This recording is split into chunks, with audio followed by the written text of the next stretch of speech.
following podcast is being brought to you by the Defy Life Podcast Network. And I was like, yes, hi. I was so excited. Oh, wait a minute. Hi. Let me get that hi again. Okay, hi. A guy get to a point and he asks you to marry him, he really wants to marry you. Mm-hmm. He ready. Like he really feels like, you know what, she's the one. She's the one. You already getting the goods. You got to pay for it. Bring me the ring and get on one knee. Okay. Or two. You need time to observe someone and really get a sense of how well do they treat you, how well do they handle adversity. You're not the one because you don't have grit, the perseverance. You ain't really want me because you ready to give up. Because I said no. Nah, you shouldn't have asked. But since I said no, now it's your job to stay in the game and try to fight for it. Boy on 5 Heartbeats when you make the announcement you're going solo at the awards ceremony.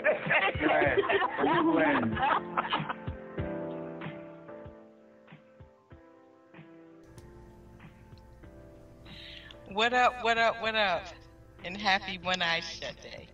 Welcome to our podcast about many different topics from the perspective of 3 married couples.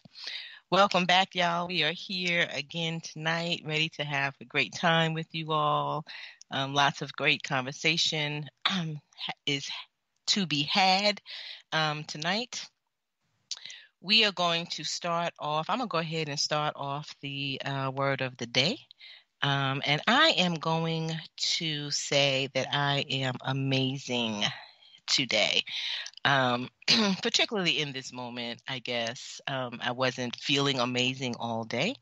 But like we've said many times before, it's something about being in this space with this particular group that just has this amazing power to shift energy. And so I'm choosing amazing because that's kind of how I'm feeling right now. But also on yesterday, my 3-year-old niece was spending some time with me, and she had her little toys, and I don't even know what she did because I wasn't necessarily watching, but she looked up and she was just so excited, and she was like, "Auntie, look, it's amazing." Little face just lit up, and it was just like, oh my God, the joy that little people can bring. But it's also just reminded me of a huge responsibility that we have as adults in these little people's lives, and just pouring into them, and the things that you pour into them, they will definitely show you back. So it just made me feel good that this 3-year-old just thought that this simplest thing was just amazing. And the fact that she chose what seemed like such a big word for a 3-year-old. So that's my word for the day. I'm glad to be here with you all, and we're just going to go ahead.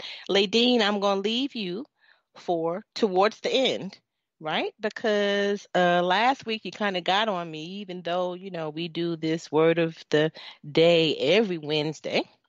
Last week you kind of yelled at me. Well, I don't know. I won't say that. You had a reaction. Don't start, Gina. Don't. You reacted when I called your name, and you was like, "I'm not ready." So I'm going to leave you. I'm going to let a few people go before you, so that when we come to you, you'll be ready. Okay? Sound good, Ladine? I still ain't ready. Yeah, I'm not feeling Damn. I'm not feeling Okay. So, JR, we're going to start with you. Oh, man. How you feeling? Don't tell me you're not ready. I'm ready. It's just in a parallel universe, I was not first. So I wasn't. You got to switch it up. Right. Keep you on your toes. Yeah. So it's like deja vu. I feel like we've done this before, but my word of the day is anxious. I am anxious about a few things. Ready for, excited about tomorrow and what it may bring. Got a lot of good info. Passed on some good info to my big cousin Al about something he's ready to start working on. So excited about that. I'm excited about the growth, continued growth of the network. Everybody check out Defy Life Podcast Network and the entire media group. So what Al's working on is contributing to that. And excited about stuff me and my wife have going on. Got a lot of good info this week. So just excited about, waking up tomorrow and doing this, doing more. That's a great space to be. Right. Hopefully your excitement and your good work will yield us all something positive and wonderful and tangible. Maybe. You hear that, Oprah? We ready, Oprah, we ready. Even Al. Even Al. Even Al. Okay, Even let's just Stedman. keep it going. That's right. Oh, okay. So let's just keep it going with the males. So let's go to Thomas next. How you feeling, Thomas? I'm feeling well. How are you? My word is exuberant. I'm extremely enthusiastic about. I was watching my. Can I change my word to relieved? Can I change my word to relieved? I ain't got to go after this dude today. Yeah, JR, I remembered you saying that. I was, eliminating some of the pressure for you. I feel so much better about myself now, man. Go ahead, exuberant. Hey, crazy, Did I pronounce that correct? Oh, correctly. I'm sorry. Correctly? Did I pronounce that correctly? Thomas? Yeah, we good. Okay. Man. Yeah. Thomas from the $5 Carolinas. if you can spell it. Hey, y'all go ahead, crazy. Man, hey, Google got me. Yeah. Google got me on the spelling. I know what it means. but Google got me on the spelling. Got your back. Right, all the time. When I'm working with my students, man, I have Google already pulled up. You already know. But yeah, that's mine for today. Are you gonna share why? Oh yeah, I was just saying I'm enthusiastic because I was watching my son. He practiced today. He's extremely excited. For some reason he thinks he's the fastest person in the world almost. But so I'm just enthusiastic for him. So that's why he's lighting the fire in me. So I'm gonna go with. Okay, cool beans. Al, what you got today? So my word of the day. What's up, everybody? Co-host, listeners. Happy one-eye shut day. It's A period, L period. How y'all doing? A period, L period. How y'all doing? So my word is destiny. That's my word. And because I'm appreciative right now, I'm in a real appreciative space. The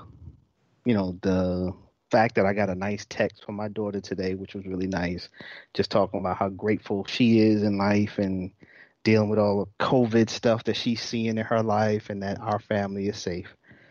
And just appreciative over how you go through things in time and just flies as you just persevere. Also appreciative as we talk about some of the good things that are happening in new projects and new initiatives, and JR hinted at one, looking forward to that. But I say destiny. This is why all this is destiny. I thought about, as we were coming to the word of the day, that I went to a aviation high school in Queens, August Martin High School. Aviation was their focus, flight. Oh, really? Yes. And I was a communication major. So that's just like unnecessary shots at my high school, which is just so unnecessary for you to take shots. Yes, you go. Right. So for all my Martinites out there who graduated and listening, don't take offense to my wife. She's just feeling froggy tonight. But so I went to this aviation high school, but I was a communications major. And as I sit on this, one of the two podcasts and some of the things I've done in my life, communications, like somebody should have known then that this was my destiny to be somebody in the communications field. Like this is what I do and this is what I enjoy. And this is the platform side of this to me, and just being able to have our voices. That shit is just dope. So that's my word, destiny. I was raised to be in this seat, right? prepared. So, let's do this. It was a perpetual podcaster. I'm saying. Yeah, all right. Is Gina on mute? Yes, Gina is on mute. Thank you for telling me. And I'm like, why is he talking? And I'm talking. we heard Gina through Al's mic. Right. I was like, she sounds awful distant. She sounds distant for a second. Right. She whispering. Why she whispering? Ooh, see, that's why you got to have a team to have your back. So I was saying that it's funny that he says that, because I often say that in his other life, he was some type of communication something. And perhaps that is what, well, I won't say that he should be now, but it's just funny that that is not what he picked as his career choice. As like, it's clear that he's in his element when he's in front of folks, when he has a mic in his hand. Y'all, if y'all ever get the opportunity to see him karaokeing, it's like his alter ego just comes out, and that's just him in full blown, like, bam, here I am. So yeah, that's very interesting and not surprising at all. Honestly, it's a testament to bad advising of what we do to kids in terms of not recognizing what they're good at and pointing them in different directions and not nurturing their gifts. That's really what I think is what happens a lot in our country, and that's kind of my story. Yeah, but that's advising on the part of every adult in children's lives, I think. Just like advisors at school. Oh yeah, true that. Yeah. So that's another podcast. A whole nother conversation, but we'll add that to the list. I think every podcast that we do, another topic comes up that we're like, oh yeah, we could talk about that. So we've got a going list of topics that will be coming up soon. All right, so that's all of the mails. All right, Ladine, you're up. Now she want to talk to me and shit, right? Yes, all right. You ready though? You ready? I'm ready. So, like, I feel like this is deja vu too, right, Jay? So, I'm very sexy today, being that we have a big grown and sexy podcast. Yes, ma'am. Sexy. And yeah, just absolutely loving every moment of Ladine. And yeah, so like, I guess this does follow up from the podcast we did last week, where my husband has contributed to that feeling of sexiness happening over here. But yes, just loving Ladine, feeling sexy, loving all parts of her and all of this good stuff. Love it, love it. And if this was a different kind of podcast, I'd ask you for some details, but maybe I'll wait until after the show. That's a private One I shut after hours. What I shut after hours. After hours. I like it. I like it. I love it. So tonight, before we start our topic, I just want to, thank all of you as listeners for listening, for joining us every week, for helping our numbers to stay strong. We appreciate you. Hope that you continue to enjoy the show as much as we do.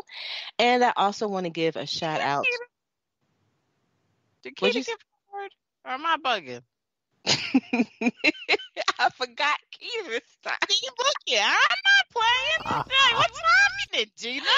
I don't even know. But let me go ahead and finish our thank yous. So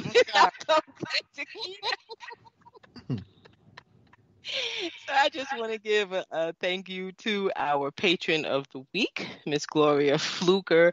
Thank you for your support. Continue to support us and listen to our show. Thank you. So, Keita, this is going to be real special now, right? You're going to bring us home with the awesomest word of the day. Not really. I was going with the flow. I was going to let you complete what you was going to do.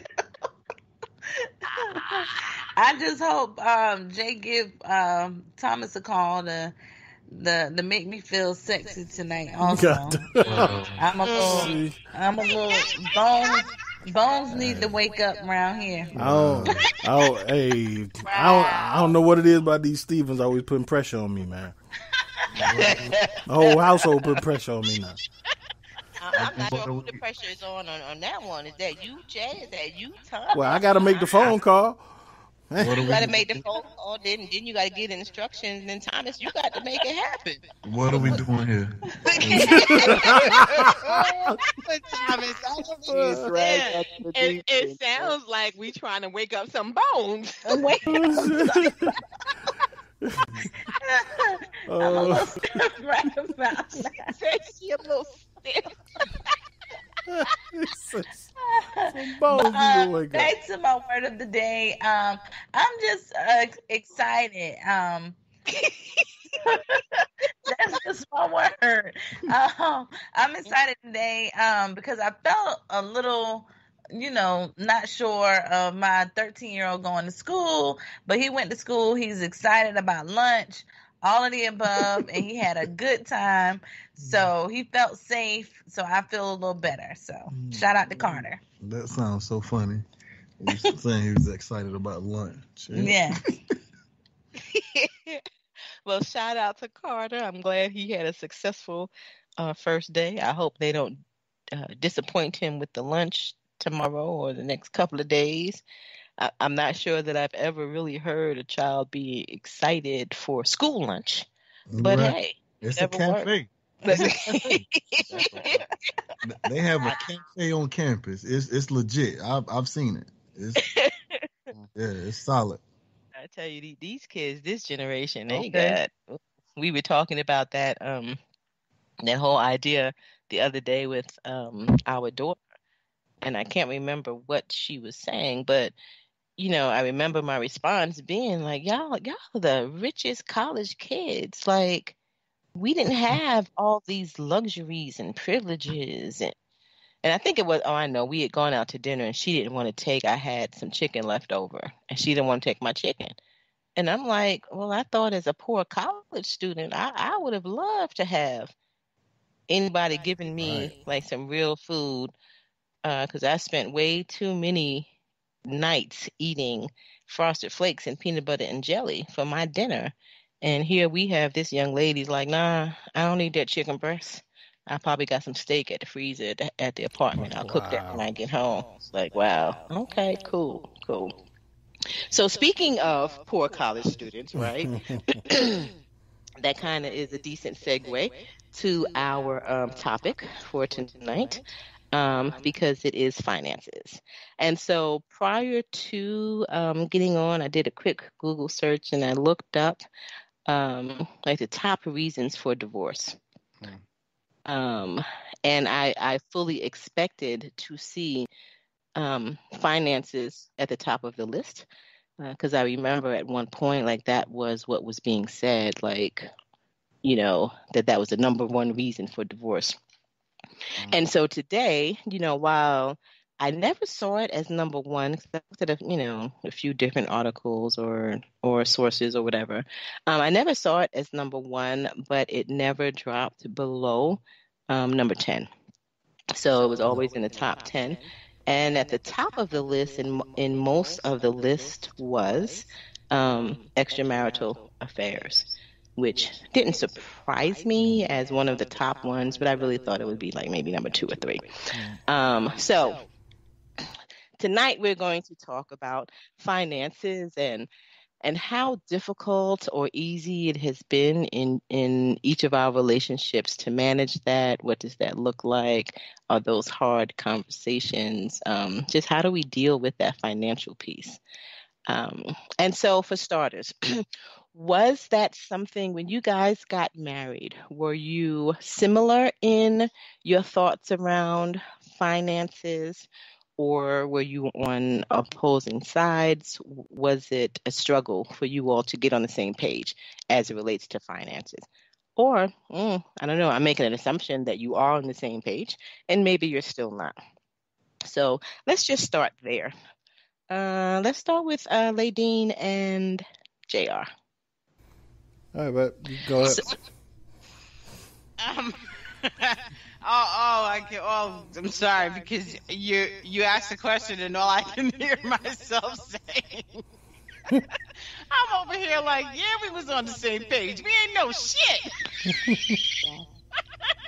No, but seriously, let me see. So one of the most powerful things that we did get very early in our relationship in regards to finances was we did marriage counseling prior to getting married with the deacon that married us. And he was a CFO by day and, of course, the deacon of the church by night and during his free time.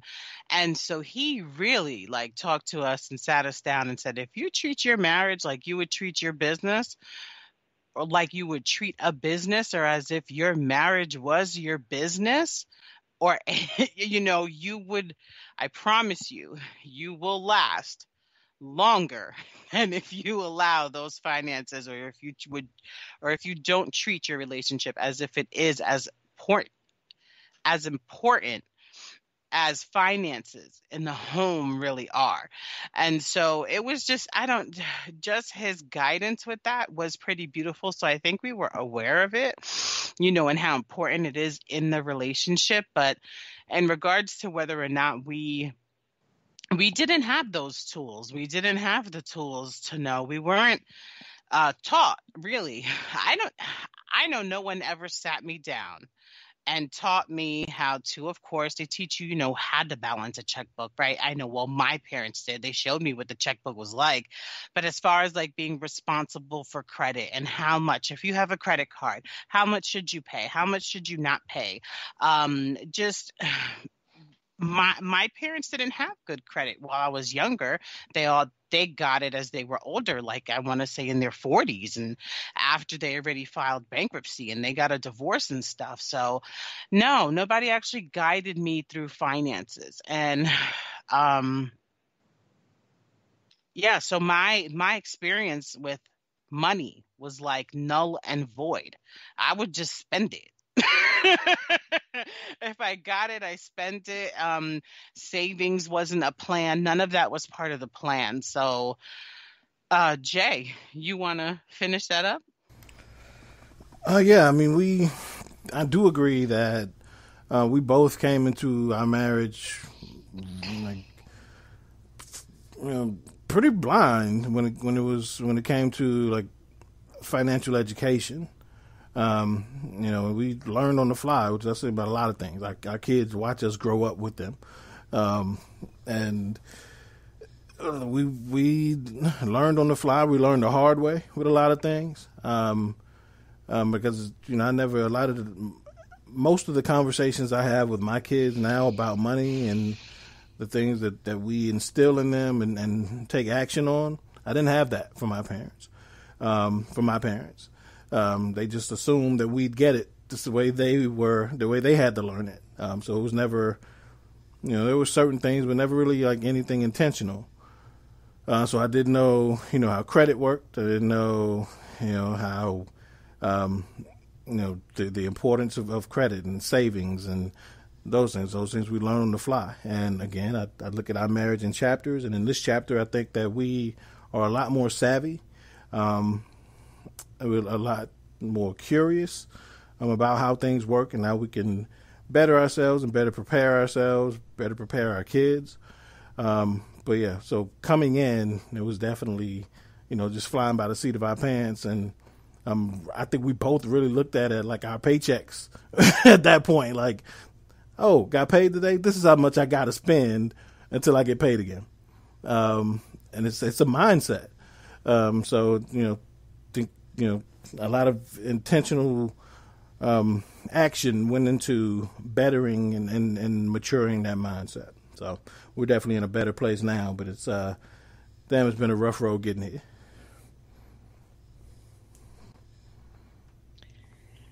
Definitely it's the same for us, wouldn't you say, Al? So definitely. Very similar stories. Coming into the marriage, we didn't know anything. And then I'll say coming into, and then probably the next, I don't know, right. way too long, right? Before we really began to understand the importance of being financially responsible, financially accountable. It took us a minute. But going in like Ladine and like you, neither one of us really had the lessons of financial integrity. What does that look like? What should you be doing? How should you be spending your money? How you should even be thinking about money? Because that's something that I learned too later on, much later on in life, that money is like energy, really. You spend it, you get it back, and so much of us, so for many of us, our financial problems are rooted in the fact that we are emotionally attached to money, and it's not a healthy emotional attachment. And so once you're able to figure out that piece, you end up being in a much better place. But we didn't have any of that type of guidance. We just learned on the fly. We didn't learn on the fly in many cases. And because it took us so long, we then had to end up backtracking with our children. Because we didn't know, you can't give what you don't know. Right, you can't teach what you don't know, and so it took us a long time before we began to even have those conversations with our children. And I can say that they are right now in a much better place than we were coming into this thing. Al, you want to add anything? I think it's amazing, I guess, is how similar the stories are as they were talking, right? Because I think it's something that we just we winged it, whatever the word is. Like, we just had to figure it out. And, over the course of time, there were a lot of lessons that were like learned. Like, I can remember learning from a really good friend of mine the value of owning property, and by then I'm married, probably had a kid, and I'm sitting there and just no one had ever explained to me the financial benefits, like just the financial side of it, like tax write-offs, all this shit that I'm just like, how am I like this far along, like where I could have been saving for this, I could have been preparing for this point in my life, and I've been not saving money. I've been blowing my credit history. Like, damn, I could have been well off earlier in terms of just property. And it just, so lessons like that, I think, and there are just so many more, that as you learn them, the other key to it is trying to apply them, but understanding that really, you can't always apply them when you learn them, so to speak. So there were times where we knew we needed to be saving more, but we had nothing to save. Right. So it's like, word, and that is the deal, right? It's like, oh man, I get it. Like, okay, I need to be doing this, but like we were paying childcare bills one time. Remember, like when we had 2 kids in childcare, like that shit was like a house note. Can we talk about it? Lord of mercy. And at that point in life, I'm like, oh yeah, okay, I get it. I need to be saving. Save what? Yeah, but at the same time, right? So yes, I remember we were paying, and again, this was, my son is 23, so this was 20 years ago, right? We were spending $1,000 a month for childcare for the 2 children, and I'm sorry, a month. So I remember us being elated when Alvin went to pre-K, because pre-K here in the state of Georgia is free, and so that just eliminated. But my point is, so even then, right, and this is what I try to teach my children. Like, we could have saved money even then. It's about priorities. It's about priorities, because even when we were paying that $1,000 and when we stopped paying it, or even as we were paying it, we could not figure out, like, where is this money coming from? Like, how are we affording this? And then when we stop paying it and now we don't have this extra, it's like, how did we afford it in the first place? Well, we afforded it because we had to. You know what I mean? And even during that time, there were times, and I don't remember specifically, but I know because this is what we do generally. There was money wasted. Oh, yeah. So, my point is that if we really wanted to save, if it was a priority for us, that whether it was $10, $20, $100 for that month or whatever, we wasted that money, equal amounts of that money every month. And so we still could have saved. If that had been our priority. So to answer your original question, though, I think we were aligned and we were kind of coming in it with the same perspective, which was we don't really know what we're doing. We don't know what we're doing, and we live in paycheck to paycheck, whether we had to or not. That's just kind of how we were living. And like Jay said, the money hit the bank, and it was like, oh, that's what we have to spend. And most times, that's exactly what we spent. Man. Yeah. Keita and Thomas, what has been your experience? Yes. It seems like it's the same all across the board. I grew up with my grandparents, just seeing my grandparents, but the only thing they did taught me about good credit. Like that you have to have good credit, but they didn't tell me how to get the good credit. So that was the problem.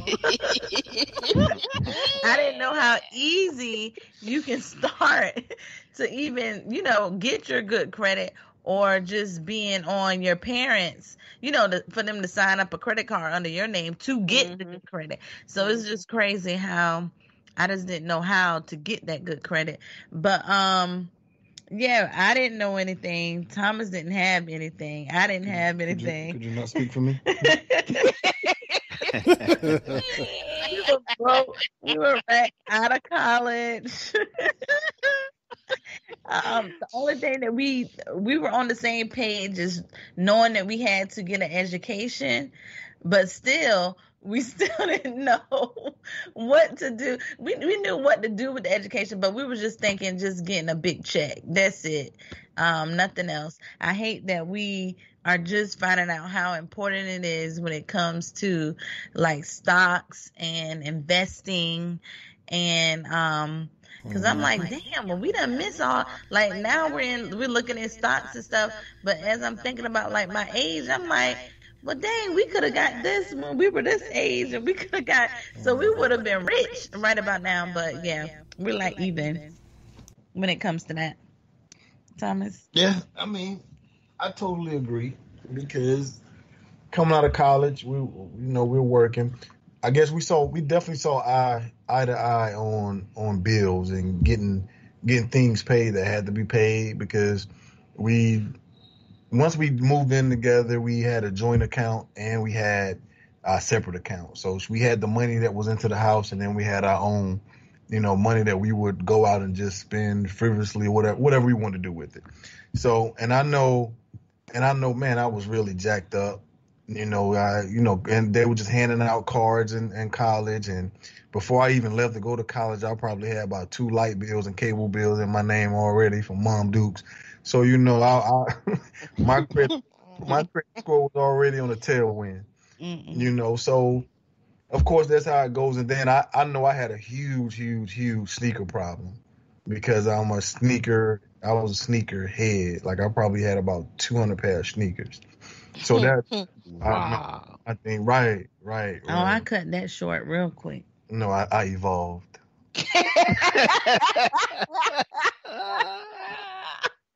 I evolve. Here time and time again, I might get a pair, but I do say, hey, I think I'm gonna get me a pair of sneakers. I just don't run out. But it's probably the last 4 years, I probably done got like 3 pair of sneakers. So, it's nothing like I used to be, 15, 20 pair of sneakers a year. But And like I said, like she said, across the board, the same exact way. Now we're seeing, okay, boom, stocks, bonds, things of that nature. Let's get our credit score up 700, 800, whatever, can be done. So, and we got duped. We got duped starting off, and we really couldn't understand why. But I guess we shouldn't, because what we did was we purchased a home, and the people that we purchased a home from, the broker and the realtor were husband and wife, and the appraiser was someone that was in their business as well, and they committed loan fraud against us.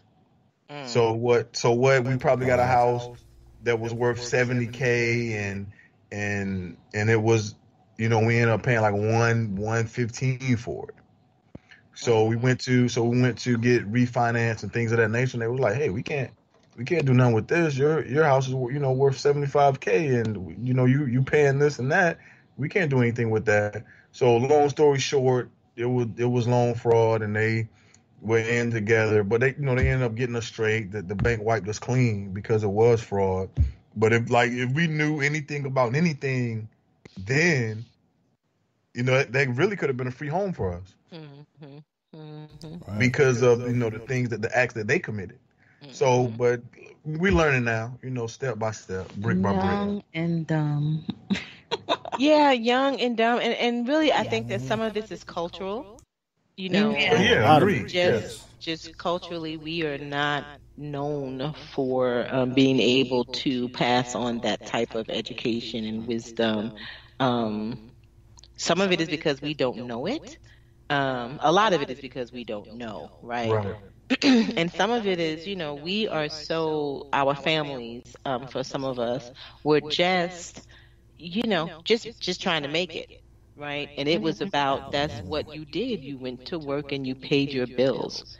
You don't fool with the stock. That's not for us.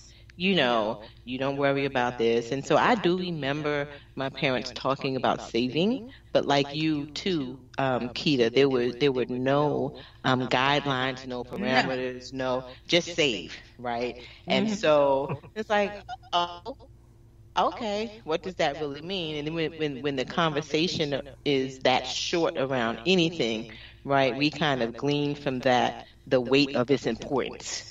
And so if you tell me to save, but you don't keep telling me, and we don't have any lengthy conversations about it, it's like, yeah, I hear you, but it must not be that important because you're not really talking about it. You know what I'm saying? You're not really giving me any instructions around it. So, all right, I saved $5 last year, but we really don't have those. We really just don't have those kinds of conversations. And like you too, Keita and Thomas, when we bought our first house, we knew nothing. We knew nothing about the process.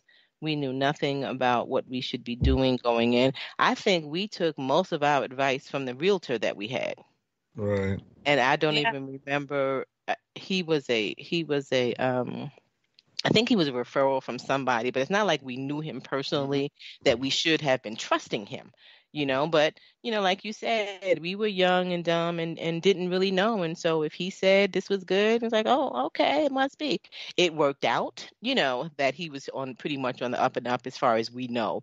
But we really were ignorant to the whole process. Like, it was crazy. Like, now that I think back on how much we didn't know going into such a huge and important part of our lives, like home ownership, that was a big deal, but we just didn't know. Yeah. Honestly, I don't think I appreciated, because when you're that young, honestly, you don't know what you don't know, or the value of even what you don't know. So it's like, I had enough resources in my life to ask somebody, and people would have easily said, dog, this is what the process. I got uncles who've owned homes. My brothers were buying them, so they had been through the process. I had friends. So I wish at that age you can appreciate like some of the shit you don't know, you need to know. So ask. Yeah, but I think that's part of it though, is that we assume that since we're taking these steps in our lives that we're supposed to have it. Like, we're supposed to get it. Like, oh, I'm married, I got a family, I'm supposed to know this shit. No, that's not true. And you assume that everyone else knows it and got their shit together because they married and got kids too. And a lot of us don't know shit at that age. And we just assume that it's just something I'm supposed to know. And we're too, I don't know if it's too embarrassed to ask, or we assume that, everybody goes into this shit blind. So I just got to learn it the way they learned it. I don't know. But you're right. It's definitely cultural. So, Keita, I'm sorry, go ahead. I was about to say, I can remember the one conversation I had about saving and credit. And it wasn't even a conversation. My grandmother was like, yeah, Pooh, it's good to be able to go somewhere with a clean face. And that, and so I just realized that she meant good credit. Right. I just realized like a year ago she meant good credit. So I've never talked about that with my mom, my dad. It was always work to get your money. Never nothing about saving or anything else. So I didn't hear any of those conversations. The only question I had was, Pooh, it's good to go somewhere and have a clean face. That was it. And that's crazy. Like I remember my dad's kind of the same thing. We never had conversations about it. But I remember the one thing he would say was, I ain't got a lot of money. I got good credit, though. And he would just leave it at that. Like, I ain't know what that shit meant. I'm 12, nigga. I don't know what you mean by that. Right. And as you grow older, like, you know what they mean. But, you just assume that, okay, he ain't offering nothing on it. I guess this is something I'm just supposed to learn. Right. And if I had, if you, and like Al said, like a lot of times you don't know what you don't know. You don't know what questions to ask. So you just sit there like, oh, okay, I get it. Now you got a clean face. I guess I'll get one in one day too. Exactly. Exactly. And then sometimes you think right? So for credit, for instance, like I really don't remember a single conversation about credit. I knew that it exists. I knew that credit cards existed. Right. I don't think that I understood what credit meant, like big picture. But my mom always had credit cards. My dad never did. He was strictly a cash man. If he didn't have cash, it wasn't for him. But my mom had credit cards, and I knew that the bills came and she paid. And so, you kind of know you get these credit cards. Let me tell you, by the time I left college, my credit was jacked up because I got all those credit cards in the mail, and I applied for every one of them, and they gave me every one of them, right? But so I had these credit cards, and so, having good credit is even more than, using your credit card and paying your bill, right? That in itself is not going to give you good credit. There's a way, there's a process, there's a system to doing all of that. And so even there are times when you think you know what you're doing, but because you don't know what you don't know to ask the questions, the bigger questions, the larger questions that really make a difference. And not realizing that, once your credit is messed up, how much hard work it takes to get it back. Right. Yes. So I don't remember having any of those conversations with anybody. No, never. And so the years of working on it, like I said, after college, by the time I was 21, it was trash. It was absolute trash. So I heard Keita mention the bank accounts. So how do you all, and again, as usual, if I'm digging too deep and you don't want to answer the question, it's too personal, then just tell me and we'll move on. But how do you all handle your bank accounts now? And is this something that you all just came up with yourself, or did you get guidance from other people as to how your bank accounts should look? Do you have joint accounts, separate, like all of that? We never really had an issue with like with the accounts or what money is coming out of what. And that's because we're like close when it comes to how much we make a year, our gross. That's probably why we never really had like an issue. But I do know some people who have like really big issues when it comes to that, because someone makes way more than the other, and then the other doesn't make much or whatever. But me and Thomas, we have always had like a joint account where we put a certain amount in the joint, and then we have our regular checking account, like our personal account. So we never really had issues when it comes to that. We've never been like I always call it selfish. She doesn't like the word selfish, but we've never been really selfish when it comes to our money.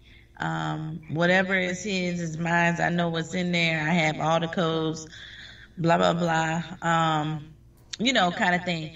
But it comes an issue. Like, I really want to know what people do when you make way more than your other, spouse or whatever, because then that comes the issue. The problem is, like, what about the bills? Do you pay the bills equally? All of the above. See, me and him, we're kind of equal when it comes to bills right about now.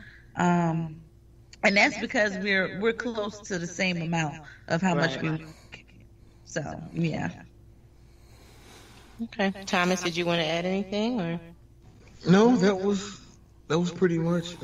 We, like you say, all the house bills and everything, we normally have that out of the joint, and whatever the other spending we do, we normally take it out of our personal account.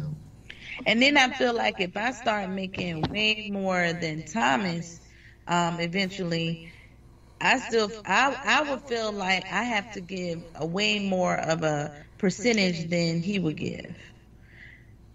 You see what I'm saying? Because I don't want to take all his money. Because I know once I start making way more, we're going to have more bills. And I don't want to take all his money knowing I make way more than he do.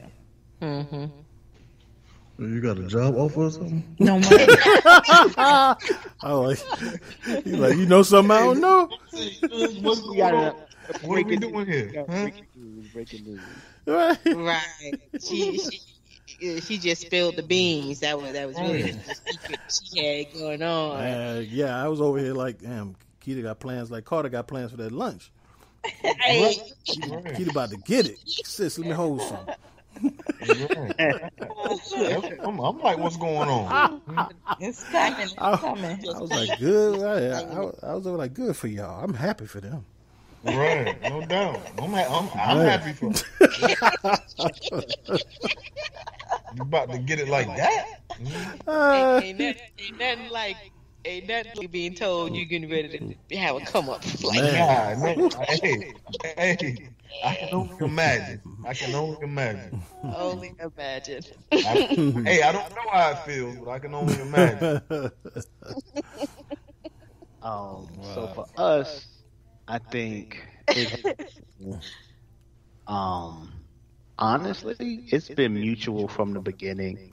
I think in the sense of we have had separate accounts at times. I mean, like, I think pretty much,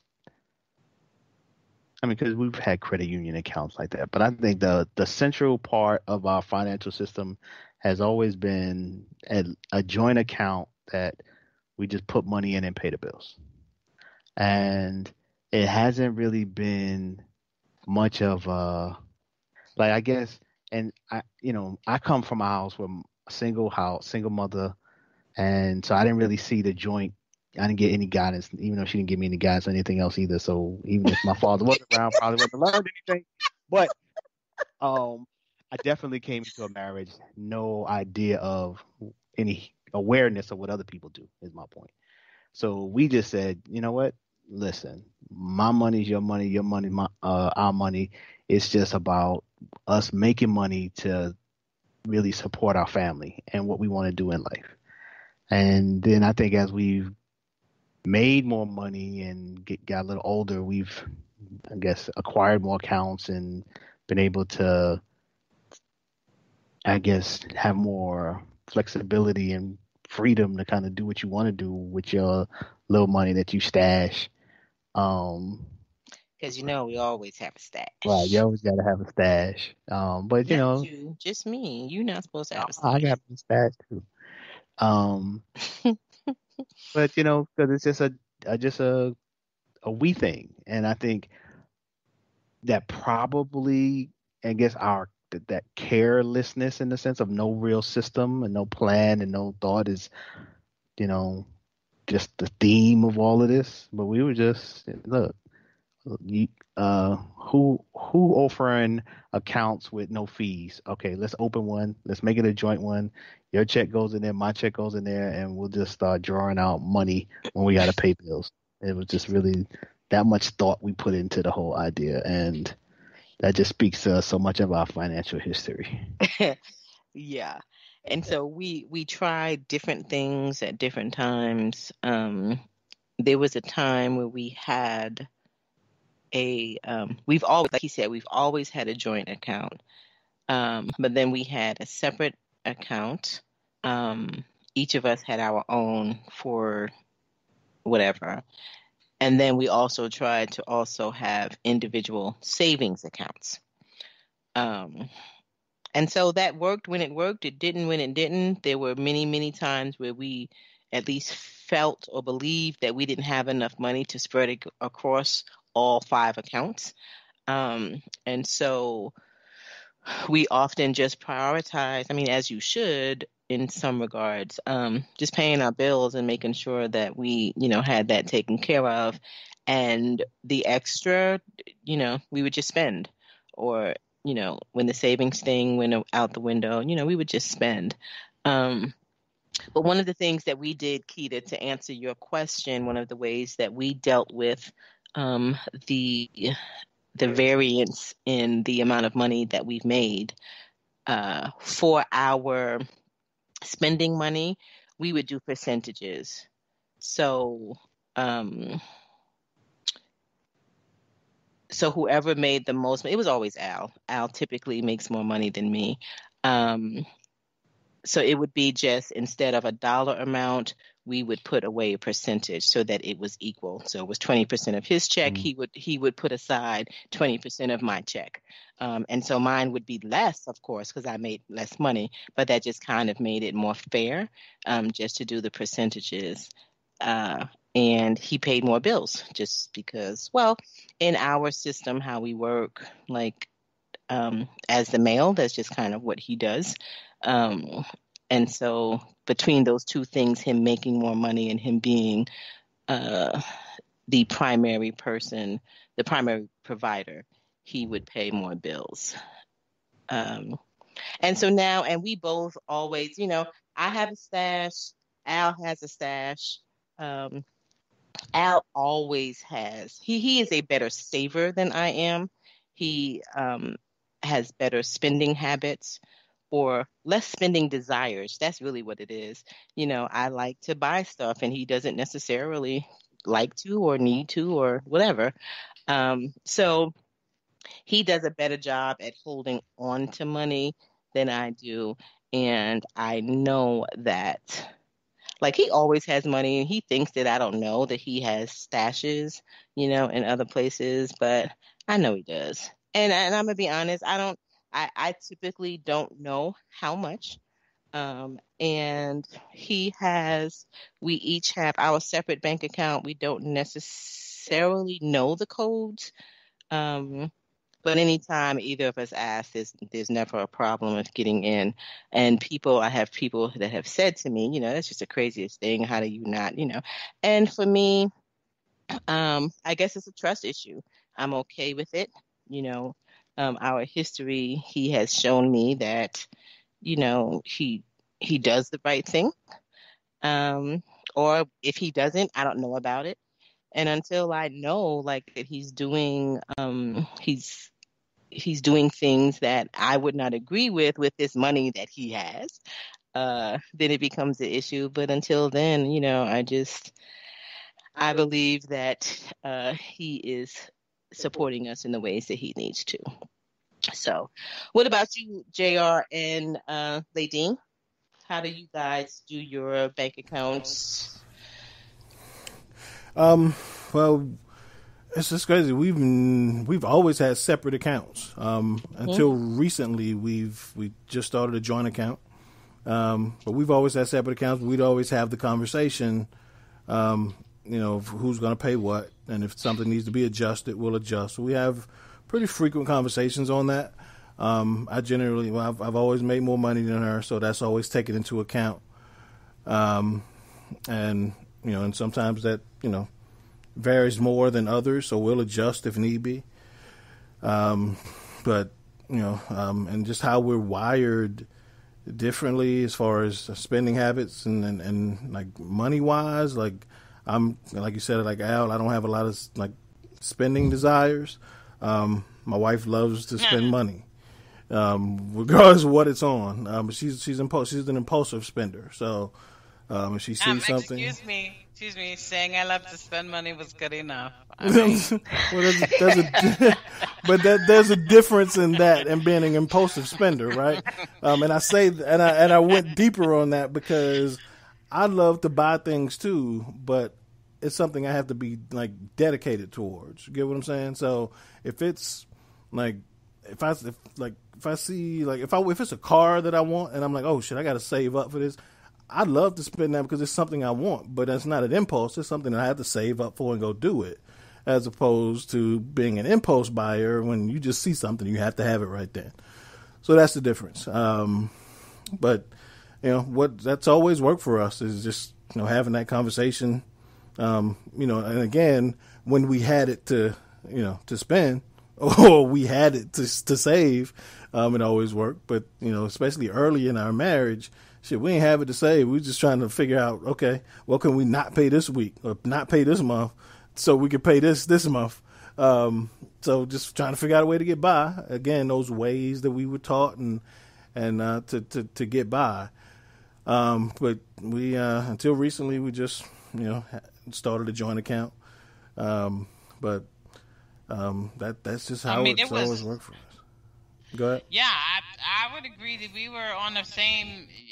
When I can't deal when Al said the thing about daycare. Oh my God, those years were like a nightmare for us, and it was really hard in the beginning of our marriage because my sister and her husband made relatively more money than us, and so living very close to them, my sister would always want to do things, and she's like, she wants to plan vacations, or she just want to for the weekend go do something.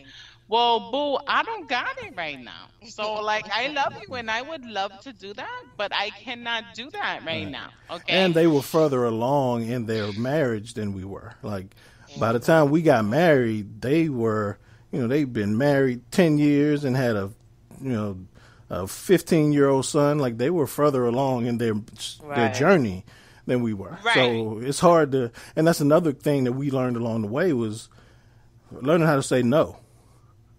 Right, and knowing also that, so I've always been okay with not comparing. So I am where I am, and I'm always very okay with understanding that I don't think there's one person's life that I look at and say I want their life.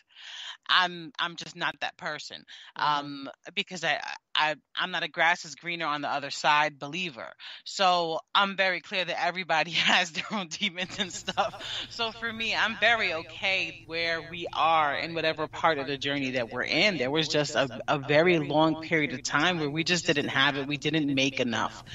And paying from our own separate accounts, I mean, it just worked. Like, you get this, and this, you get this, and this. But it's very interesting to actually share an account now. And it's very different. But, yeah, it's working. I mean, there was a time, no, it did not work. It did not work. And, whew, it got rougher. So let me ask you. With this joint account, do you all still maintain separate accounts, or is it yes, just... absolutely. We do. Okay. Yeah.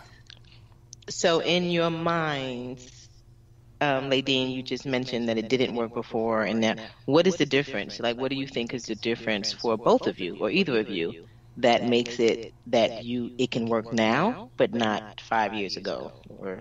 Well, what didn't work before is we actually had like a complete financial breakdown. So we made a decision for our family that just didn't work. And so it just went south. Everything went south. But Yeah, no, I mean, so I would say, I guess what works now is the mindset that we have now compared to the mindset that we ever did before. Just understanding that we actually have goals that we want to set together with each other. And you think that that's something that comes naturally in a marriage, but that doesn't always. And so, I mean, I guess you can say it's honoring that commitment and being committed to that commitment, and just I don't even want to say that. I just want to say just really understanding that our financial state is very important. I don't think that that's something that we ever understood before. And so it's something that I think we are clear on now, and we're working on it. And now, of course, making more money, both of us making more money, really supports that. So I know that before, it's not that it wasn't a goal. It's not that it wasn't important. It's that we didn't make enough, whereas now we do. So we understand, yes, we also have more expenses now, but we also understand the importance of having a savings and just having certain things. But that definitely understanding that our finances has got to be a priority. It's not something you can swipe under the rug. Like you were saying before, Gina, oh yeah, well, I saved $5 this year. Like I remember my mother used to always say, save your little pesitos, even if it's $10 or $20 a week. And me being the spender, my mom and my grandma, they would always tell my sisters and I to get something for yourself every paycheck, even if it's $10, even if it's $20. So like my husband sees it as, well, you don't really need that, or that it's burning a hole in my pocket. And it's not really that. It's more like, I want to treat myself, and I like to keep myself up a lot more than my husband does. So for him, he might look at it as unnecessary spending, and me, I look at it as I got to get this together. All right. So definitely we have different mindsets, and I think that has caused a lot of our issues. And so, like you always say, Gina, he's allowed me more grace with that. He understands there's just some shit that I need, all right? Whether it's for the house, or whether it's for me personally, or whether, look, the kids need new beds. The kids need new bed sheets, because I don't want to wash 4 blankets for one bed. If I just get them one new one, then I don't gotta wash 4 old ones. Okay? So it would help my sanity, my time, my space. So yeah, he's also learned how to cope with just certain spending, not all of it, because he will put me in my place, as you know. Well, I wouldn't say put you in your place, but I voice how I feel about it. But yes. I don't feel like it's it's my it's my role to put you in your place, but it's okay. But and I don't and I've learned to to laugh a lot of things off. Every wife buys things and think their husband don't know they bought it. I know my wife buys things and thinks, "Ooh, I snuck that into the house," or I know this, and I know, it happens. It's what wives do. I saw my mother do it, so I've learned to laugh those things off. And, as long as you don't come to me and say, "Hey, I'm broke, dog, I need to borrow," then I'm pointing out what you did. But hey, as long as you can handle it, that's your money. If you can handle it, that's you. So, but it's those things when, we make a commitment, and you make a commitment, especially to set a goal, as long as you're still meeting that goal, and if you feel like, it's something this week you need to get for yourself, as long as you, like I said about anybody else, do what you want to do, but don't come asking me to pay your bills. So, and it helps that, we're further along in our journey, and we're making more money, and, we both have our own businesses, and, and multiple streams of income. We're more educated financially. Of course, that helps, but it's different when you have that mindset of, again, you're just trying to survive and you're trying to get by. Like you said, like $1,000 a month, and I remember having that conversation with my dad. And, when he was like, "Man, that's like getting a raise, ain't it?" And I was like, "Yeah, it is. Like, you got a kid get out of daycare." It's like we was running through the house dancing, like money. Right. Yeah, like. But oh my God, it was amazing. It was amazing. But after the second one got out of the Oh, daycare, it man. was like, ah. Like, Yeah. man, we was like, And then because you feel like, I mean, because they say like after you pay off something, right, that you should take that money and either allocate it, that same money, and allocate it to another bill or put it into savings, right? And so we didn't do that. Because we felt, and I don't know, looking back now, I mean, I don't know if it was reality, or if it was factual, or if it was just perception, right? But I remember like not feeling like we had an extra $1,000 every month after we stopped paying that, and some of that is probably because we were so so thinly spread. When we were putting that $1,000, so it wasn't really extra. Like it was just like, okay, now we can really pay all the other stuff on time, That's what it was. But even having said that, we still could have, we could have put aside some money. But we used to be in that place of I'm the spender and Al, it would drive him crazy, like me spending, me buying this stuff. And I've never been that person that spends like a whole lot of money on stuff, right? Like I don't need like name brand. I'm not going to buy a Gucci bag necessarily. If I need a pocketbook, I'll buy something. That's not name brand. That's designer. There's a difference. Okay, well, excuse me. In my world, see that's how much I don't buy them, right? Because in my world, they're all the same. That was Ladine. Huh? That was Ladine or Kita? That was me. Come on. Come on, son. No, right. So, but he did. It was an issue because Al was more practical and more frugal and more conscientious about how he spent his money. And so, for the first few years, it was a strain. It was tension. Like, well, why can't I work? Why can't I buy this? And not really caring that it was creating an additional strain for us. But then after a while, and this was one of and probably why I remember it so well, you have people say things to you that just kind of like touches your heart or makes you feel a certain kind of way, or, it may even been some relief in this sense. But after we had gone through all this tension and stuff, I guess he got tired and he was like, you know what?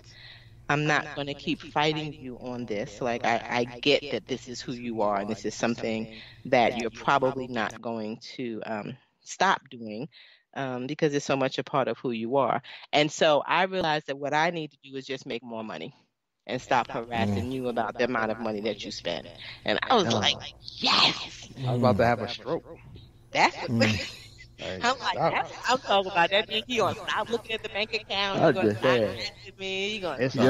It's a lot easier to try to make some money than fucking deal with the stress of going at you. It's like at the end of the day, like, you know what? There's a better option. Al, I remember you telling me that about 10 years ago, and that shit made no sense to me. Like I was like, what the fuck you mean? I got to make more money so she can? No, like I fought that shit so hard. Until I started making more money, and I was like, yo, that shit was a whole lot easier than fighting with this chick about not spending. I was like, I can rock with this shit. Yeah, right. And I also, I'm sorry, but and to add to that, like my wife and I, when we first started off, when I finally got that, Al, was when I was like, okay, I'm just going to, dedicate myself and bust my ass to make more money. My wife was always, well, I need to get a second job. And that's something we butted heads on a lot. And I always remember my Uncle Clarence saying, if you got to get a second job, your first one ain't good enough. And I would tell Ladine, like, no, like, don't go work. You working 7 days a week and 10 hours a day. Like, bust your ass at the one you got to get further in that one, make more money there instead of getting paid too little at two jobs. But she fought me on that for a long time. Until she finally kicked Old Navy to the curb. Oh, you got jumped. No, seriously. But I came from so my grandparents, my mother's parents, my grandfather he came from wealth, but then came to the States and built his own wealth by himself. So he was paid. He was rich and he had money. So my mother came from money, her parents' money. But my abuelita was very poor and she was always very proud. And they were 24 years apart, and she always said, "I'm not gonna have in Spanish." She said it. She said, "But I'm not gonna have any man pay for my pantyhose." And she worked in a factory with a husband that was paid. She did not have to work, and she did not care. She worked in a factory anyway. She made her little money so that she can get her own shit. And that was one of my things. I don't need him, complaining because I want a new pair of kicks, because I was definitely another fool.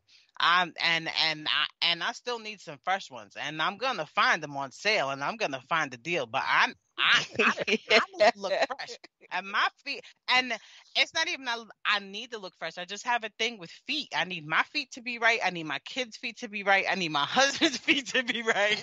It's not a game. And so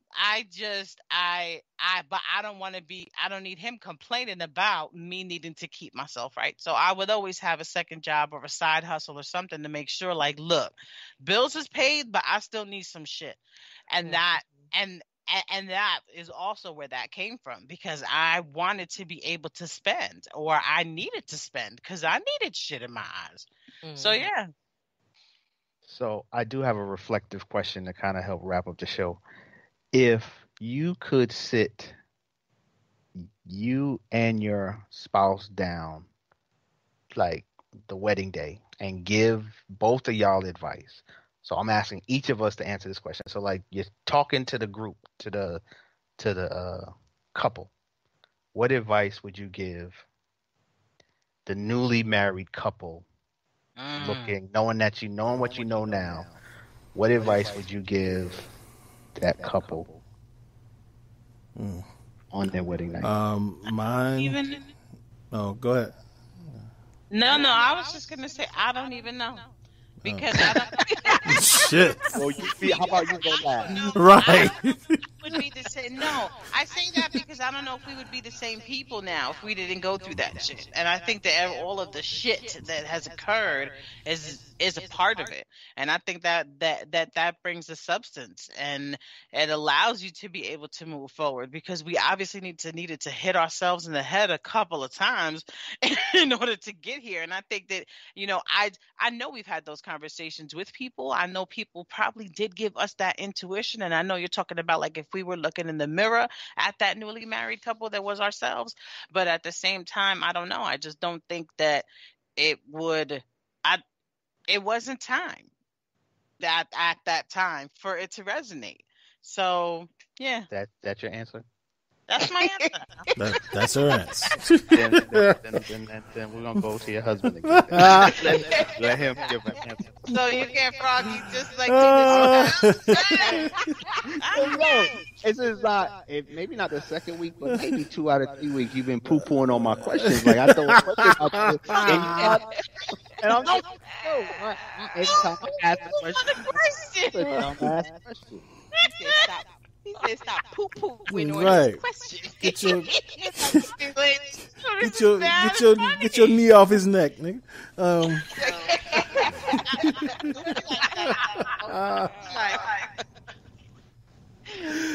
right, JR.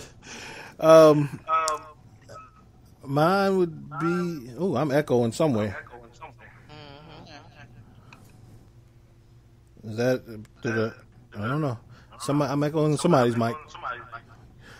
But I don't know. I would have to say that mine would be take it low and slow. It's just like barbecue. Like, don't try to rush the shit. When you get it, you get it. When I say get it, I mean when you don't try to rush and live above your means. So, meet yourself where you are and, acquire things as you acquire them, but don't rush it. Because that's how, you overextend yourself. Like you said, Gina, you get spread too thin because you get irresponsible with, amongst the things that you have to do, you pick up things that you want to do. So yeah, just go low and slow and acquire that shit as you get it. So, that would be what I would say to my marriage day self. Low and slow. I like that.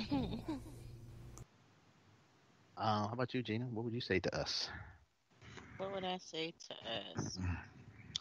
I would say I like that don't live above your means. I think that's important. I would say keep your retirement in mind. Like start working on your retirement at 20, like whatever that is, like as early as possible. Start working on retirement. Have a plan, a financial plan with goals. And educate yourself. Like I would say, research, take classes. There are free classes around, financial education. There are some financial gurus that you may want to pick one and follow so that you can keep, up to date and just stay educated, and be intentional. Be intentional. That's what I would say. How about you, Pooh?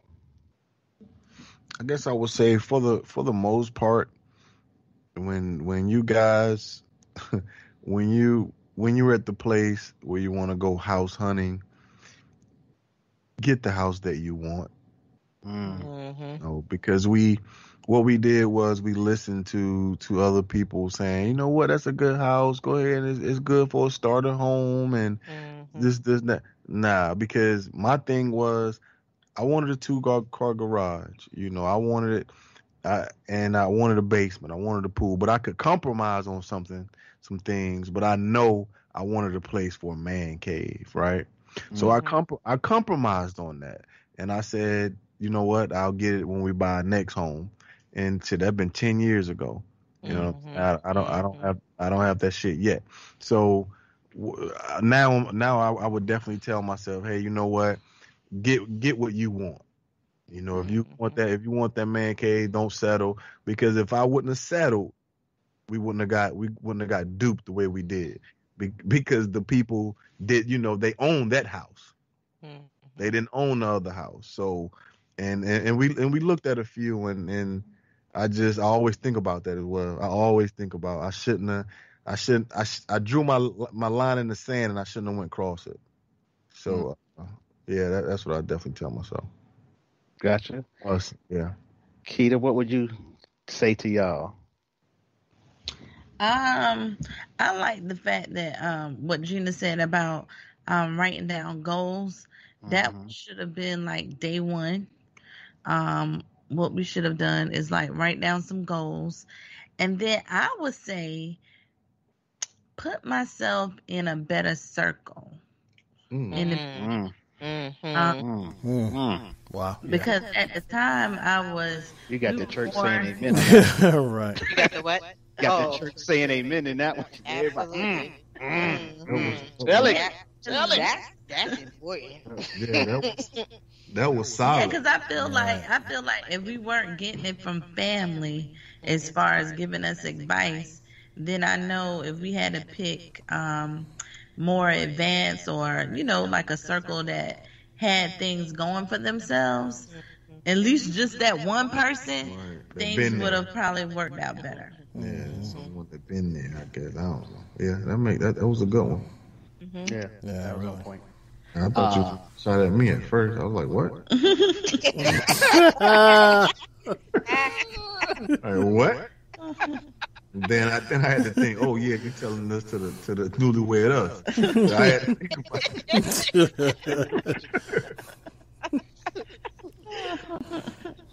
it.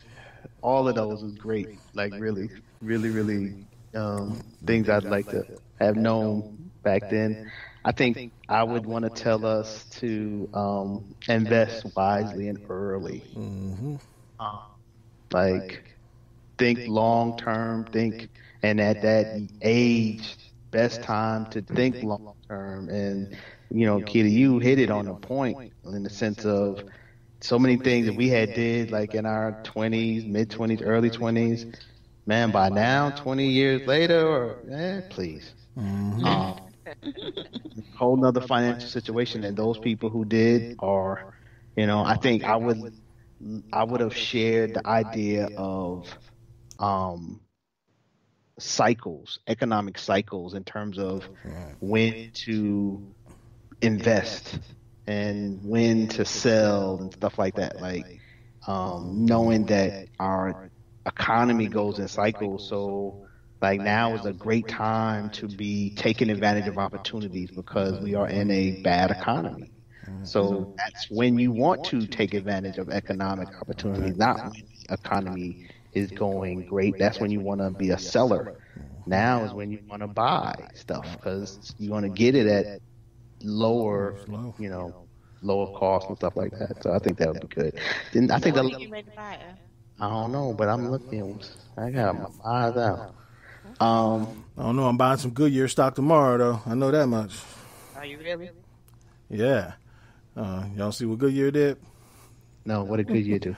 Goodyear, in their stores, they have signs up and they make it mandatory. They've outlawed MAGA hats. They've outlawed Blue Lives Matter, All Lives Matter paraphernalia. They've outlawed all that shit. Yeah. Donald Trump's pretty pissed. He's pissed, and I'm sure he is. He tweeted. Yeah, he did his usual Twitter fingers, right? Shit. Yeah. But I also did hear that Goodyear said that it did not come from their headquarters; that those was just like individual stores who were making that decision. So I'll take it. Good People stuff. gonna buy these tires though. There you go. Support any way you can, right? So, Al, that was actually a great question to bring us home, to wind us down, to get us to thinking, right? And so, as we say goodnight, I also want to say it is not too late to take your own advice. Absolutely. So you just gave. I did not poo-poo on Al's question. Okay, Thomas, with the comeback. Right. I didn't say nothing. What happened? What are we doing, Thomas? Oh, right. What are we doing? I accept your clarification, Ladine. I mean, I'm just saying. Thank you. He said it ain't true, but he accepts your clarification. You hush, all right? It's all good. It's all good. So on that note, everybody have a good night. As usual, we enjoyed you, and we'll see you back next week. Same time, same channel. Good night. Good night. Good night.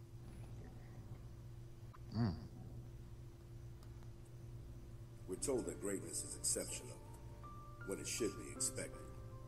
You choose every day to live your life intentionally, without apology for how bright your light may shine. So go be great. Go be brilliant. Go be you. Go defy life. The Defy Life movement is one that speaks to each of us in its own way. Defy Life Gear speaks to us all by reminding us that one size does not fit all. Visit defylifegear.com to get fitted for greatness.